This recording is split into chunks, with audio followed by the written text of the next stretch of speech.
Thanks a lot, Sean. We are here at the St. Boniface Museum looking at the fun summer activities that they've got planned. Every single Sunday there's family drop-ins, and we got to play a little round of croquet because this week's activity is historic games. Now we're looking at one of the day camp activities, and we're making bannock. To take us through this process, we have Julie DeRoche. Thank you so much for letting us come down today. No problem. You've got the ingredients laid out for us, so let's do a quick tour. What do we need if we're making proper bannock? Okay, well, we have, at the far end, we have flour, and then we have some baking powder. Okay. And we have some white sugar and some salt. Okay. And then some milk and some Crisco, so any kind of fat. Okay, so what do I need to do to get this bannock happening?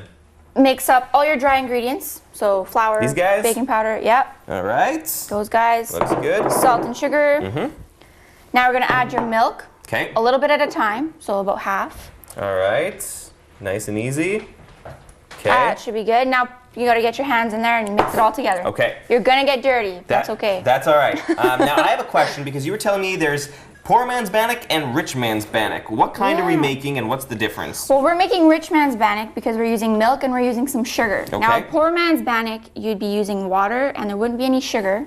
So it wouldn't be very sweet. It would taste very, very plain, very dry. I see. Okay, so we've got two different types of bannock. Now for the thing that's going to change everyone's Monday forever. Tell me about the origins of bannock, because we think, oh, bannock, that's a Métis thing, Manitoba thing. We should be proud of this. This is part of our heritage. It's not our heritage, it's someone else's, right? Yeah, it's actually Scottish. It was a Scottish bread. And when the Scottish came here, they actually basically showed it to the First Nations and the Métis that were here, and they kind of took it up. So they've been doing it for hundreds of years, but originally it came from Scotland. Wow. All right. Yeah. Spread the word to your coworkers, friends, and family today, because this bannock thing is blowing my mind a little bit. So we're working on the bannock here. This is just one of the activities that's available through your day camp program. We're talking kids about 9 to 12 who are coming down. What are some of the other things you're going to do to keep the kids busy? We are going to build box forts, and we're going to take imaginary canoe rides. We're going to play some reversey like the soldiers used to do in their barracks. Oh yeah, that was like sort of like a board game, was it? Or it's a board game, but we blew it up and we're going to do it on the floor. So it's like fun. 10 times bigger, yeah. Okay, so it looks like we got a bundle of dough here. Is this the end goal? It's good, it's good. So now you're going to roll it up and flatten it out into like a big circle. Okay. Flatten it out.